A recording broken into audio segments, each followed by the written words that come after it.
Hayang wayang golek Yudhistira cenah baraya ieu urang bakalan wayang golek Yudhistira atanapi Dharma Kusuma tah ieu teh pesenan ti Disdikbud atanapi Dinas Pendidikan Kebudayaan Provinsi Banten baraya tah ayeuna urang bakalan heula ieu teh.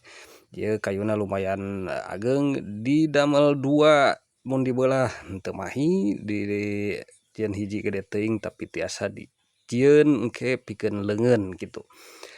Eueuh anu kapicieun baraya kayu mah ngan ieu teh kayu naon baraya ieu tah sanes albasiah ieu teh baraya mung ieu teh kayu hade ieu teh kayu kapungkur khususna di Teunkuring nya di Bogor gitu rata-rata ngadamelna teh ngangge kayu kieu wae gitu mung kuring wungkul nu sok ngangge albasiah gitu. Tah ieu teh geunaheun baraya komo upami tos kering teh gitu dina ngahamplasna oge enakeun gitu. Ayeuna urang diieukeun wae di naon dipola atanapi rada opalkeun ieu teh. Tah kirang langkung sapertos kitu tah kedap ieu teh miring sabeulah. Sawios engke ge dilalempang deui baraya upami aya pungsang pengsong sakedik mah engke bari berjalan bari dilareskeun gitu. Tah ayeuna urang ngadamel ti handap heula pikeun beuheungna teras urang tarik ka pengker pikeun susumpingna ge. Margi upami Yudhistira mah susumpingna teh lumayan ageng lumayan panjang ka pengker gitu.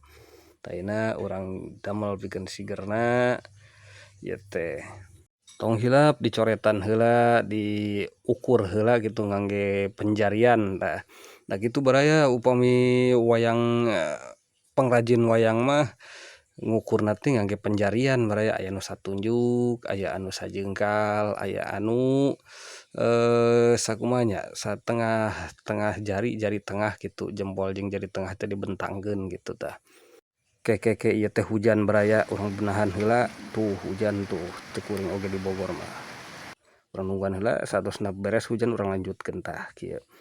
Tah urang nyambung anu keur tadi omongan janten seueur ukuran-ukuran wayang henteu hiji wae gitu aya anu sacurug, aya anu sajengkal, aya anu sajari tengah gitu. Tah eta teh wayang-wayang sadayana ge ukuran pentas gitu. Janten eta mah ugeran wungkul aya nu hoyong rada alit kan si dalangna teh aya nu hoyong ageung si wayangna teh. Janten kitu baraya. Tah ayeuna urang kana naon nya picilieun ieu teh meureun picilieun urang hanca tah terus urang tos deragajan urang kadekan baraya tuh. Urang kadekan sapertos kieu tah ieu gelungna teh engkena teh henteu ngangge merak margi kumaha nya selera meureunan tah. Teras wae ieu teh urang rada tungkulkeun tah ieu teh naon disebutna struktur tah upami hoyong wayang tungkul teh ti dieu keneh geus dibabad nya ditarang keneh ge babad cenah tungkul tah. Tah ayeuna ieu teh pikeun buuk sareng susumping anu kapengker teh. Urang bentuk sapertos kieu tah heulaanan da ieu teh ageung keneh jaba kaina ge besek keneh ieu teh. Ke bari diangin-angin bari urang ngahanca deui gatot anu kamari teh. Tah ieu teh kuring dina sela-sela biasalah sela-sela cicing heula kitu.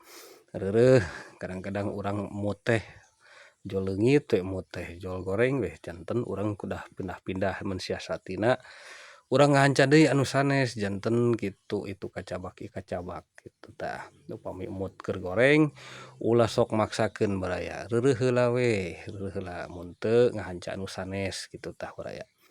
Tah ieu teh urang sedekeun deui ieu teh. Loba beuheungna tah kieu baraya. Teras wae urang buleudkeun ieu teh gelungna gelung naon nya ari Yudhistira menawi aya nu uninga kitu ngaranna ngaran gelung Yudhistira teh mangga atuh urang sharing-sharing di dieu di kolom komentar baraya gelung Yudhistira teh gelung naon gitu. Ari baraya mah sok arapalan wae geuningan da pecinta wayang sejati geuning seseueurna mah kitu. Tah ieu urang pokona urang strukturna urang perjelas gitu meh engke di mana ngarautna teh tos apal gitu letak-letakna gitu baraya tah. Lajeng urang papasan deui da ieu teh ageng keneh baraya tuh. Urang rada alitan kumari engkena teh upami ku peso mah rada bangga gitu, bangga teh bangga hese gitu, sanes bangga reueus. Da girang langkung meureun baraya sapertos kieu heula nya urang ke lanjut kana part anu salajengna. Urang poekeun heula urang angin heula ieu teh. Hatur nuhun baraya parantos nongton dugi karengse sakali deui hatur nuhun cag.